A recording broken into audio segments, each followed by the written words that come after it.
आप सबको जल्दी आने वाला मसीह यीशु के नाम से जय मसीह की।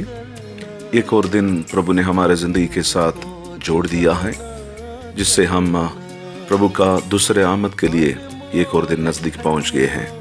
आज का दिन का मनन के लिए उत्पत्ति के पुस्तक पहला अध्याय उसकी 27वां आयत हम पढ़ेंगे। उसके अंदर हम ऐसे देखते हैं कि यहोवा परमेश्वर ने मिट्टी से आदम और हव्वा को बनाया है, और आदम और हव्वा को बनाने के बाद में पति पत्नी के रूप में उनको रखने के बाद सबसे पहली चीज प्रभु ने जो दिया है उनको, वो है उनको आशीष दी है। पति पत्नी बनाने के बाद प्रभु उनको सबसे पहले यानी पारिवारिक जीवन प्रभु बनाने के बाद, आफ्टर मेकिंग द फैमिली, आपको याद होना चाहिए इससे पहले कि चर्च बनाए जाएं, कलीसिया बनाए जाएं, संस्थाएं बनाए जाएं, प्रभु ने सबसे पहले परिवार बनाया है। He made a family। आज इस सुबह के समय पर पारिवारिक जीवन का महत्वपूर्णता के बारे में एक दो बात मैं आपके सामने रखने के लिए चाहता हूं। हमें से कई लोग अपने परिवार को खो बैठते हैं कुछ सालों के बाद में। जब मैं परिवार कहता हूं, आपका पति या पत्नी और बच्चे इसमें सम्मिलित है। पति, पत्नी और बच्चे। और खास तौर पे पति पत्नी का रिश्ते में दरारें आ जाते हैं। कई प्रकार की शक भरी बातें, कई प्रकार की झगड़ा वाली बातें कुछ साल के बाद में उभर कर सामने आ जाते हैं। उसका कारण बहुत है, इस समय पर उस पर जाने के लिए मैं नहीं चाहता हूं। लेकिन मैं शुरुआत में ये बताना चाहता हूं, उत्पत्ति के पुस्तक पहला अध्याय उसकी 27वां पद जब पढ़ते हैं, आदम और हव्वा को बनाकर प्रभु आदन वाटिका में रखा, उसके तुरंत बाद प्रभु ने उनको आशीष दी है, उन्हें बरकत दी है। God blessed them. यहां पर आशीष का मतलब क्या है? द मीनिंग ऑफ ब्लेसिंग, इसका अर्थ क्या है? खुदा ने उनको बरकतें दी है। क्या क्या बरकतें? बरकत का मतलब है, आशीष का मतलब है हर तरह का समृद्धि का अवस्था। उनके पास सब कुछ हो, अच्छा स्वास्थ्य हो, अच्छी तंदुरुस्ती हो, अच्छी दिमाग हो, अच्छी बुद्धि हो, अच्छी आर्थिक अवस्था हो, सारे चीजों में समृद्धि बने रहना, हरे भरे बने रहना, इससे कहते हैं आशीष। एक सिर्फ बात में लिए नहीं, आत्मिक अवस्था के लिए, सामाजिक अवस्था के लिए, पारिवारिक अवस्था के लिए, इन सभी बातों में the state of well being, the state of well being, हर प्रकार की आशीषों से भरा हुआ अवस्था को कहते हैं आशीष। आज मैं आप सबको ये बताना चाहता हूं कि मुझे और आपको एक मंत्र सीखना होगा प्रभु के वचन के अनुसार। हमसे पहले जितने भी प्रभु के दास लोग, दासियां इस संसार में अपने जिंदगी को बिताया है, उन सभी लोगों का कहने के अनुसार कई किताबें मैं पढ़ते रहता हूं, और उन सब के अनुभव के साथ में एक बात बताना चाहता हूं कि मनुष्य का जिंदगी में सबसे पहला दर्जा खुदावंद को देना है। सबसे पहला दर्जा परमेश्वर को देना है। The first preference should be, first place should be given to the Lord।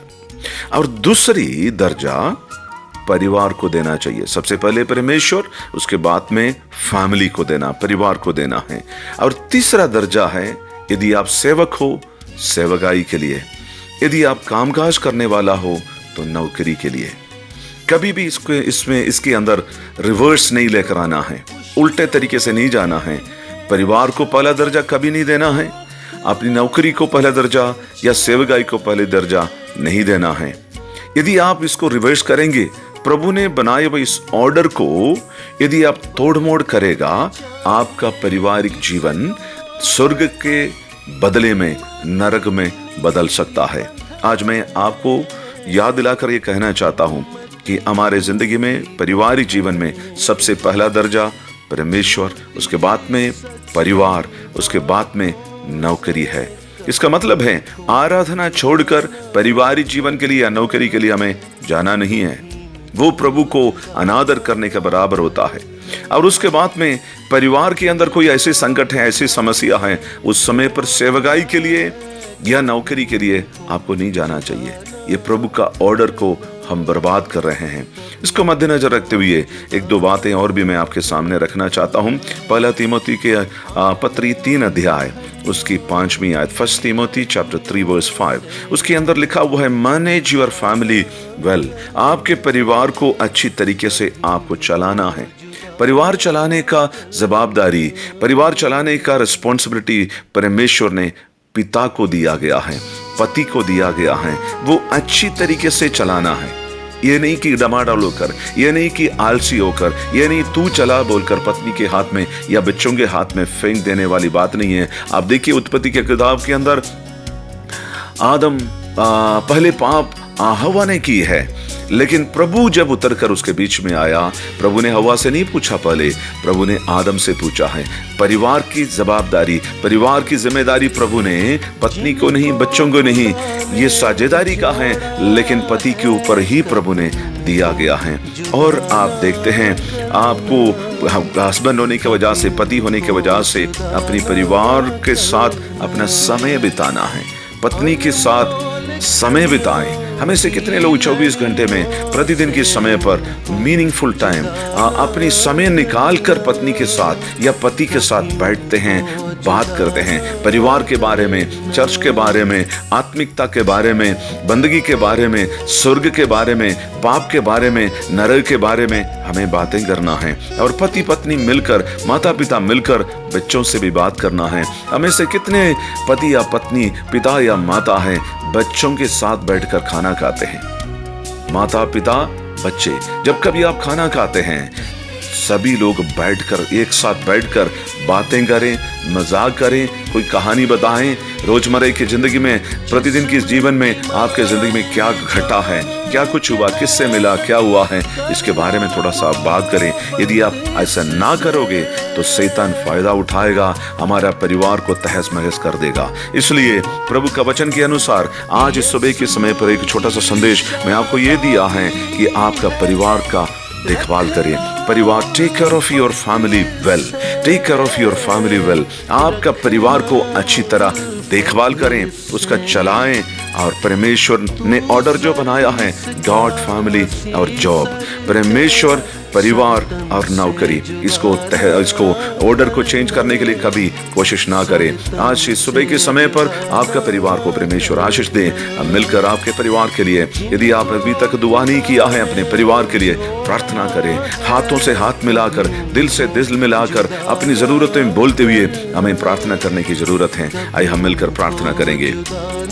पिता परमेश्वर, पुत्र यीशु के नाम से हम आपके चरणों में आते हैं। पिता प्रभु, इस समय पर हमारे कलीसिया का सभी परिवारों को आपके हाथों में समर्पण करते परमेश्वर। प्रभु, इससे पहले कि दुनिया में कुछ भी आप संस्थाएं, राष्ट्र, जाति बनने से पहले आपने परिवार बनाया है। परिवार का महत्व को समझने के लिए हमें मदद करे परमेश्वर। हमारे जीवन का सबसे पहला दर्जा आपको देने के लिए मदद करे प्रभु जी। उसके बाद में परिवार को, उसके बाद में नौकरी या सेवकाई को देखने के लिए मदद करे परमेश्वर। अपने परिवार के साथ मीनिंगफुल टाइम बिताने के लिए पति पत्नी के समय प्रार्थना करता हूँ हमारे कलीसिया के लिए। कलीसिया के अंदर का जितने भी परिवार हैं, उसके अंदर की दरारें ठीक होने के लिए प्रार्थना करते हैं। पवित्र आत्मा खाली स्थान को भर देने के लिए दुआ करते हैं परमेश्वर। इनकी आत्मिक अवस्था में, पारिवारिक अवस्था में, सामाजिक अवस्था में आप बदलाव लेकर आने के लिए प्रार्थना करते हैं परमेश्वर। हमारी दुआ सुनने के लिए धन्यवाद। आज हमारे कलीसिया में बुजुर्ग लोगों से, भाई बहनों से, बच्चों से यदि कोई बीमार है, इस समय पर पिता, पुत्र, पवित्र आत्मा के नाम से मैंने आशीष देकर दुआ करता हूँ। आशीषों से भरपूर करे खुदावंद। तमाम प्रकार की बुरी नजर, अंधकार की ताकत, शैतानी रुकावट यीशु मसीह के नाम से खत्म होने पाए। बीमारी डालने वाले, वो अंधकार की ताकत को लेकर आने वाली, श्राप को लेकर आने वाली तमाम प्रकार की शैतानी रुकावट यीशु मसीह के नाम से खत्म हो जाए। यीशु के नाम से बीमारी से शिफा दे। हमारी दुआ सुनने के लिए धन्यवाद। मसीह यीशु के नाम से मांगते हैं। आइए इस वचन के अनुसार परमेश्वर आपका परिवारिक जीवन को आशीष दे। आपका पति को, आपकी पत्नी को, आपके बच्चों को सुरक्षित रखने पाए। प्रभु आपको महफूज रखें। खुदा हाफिज, खुदा बरकत दे। God bless you. जय मसीह की।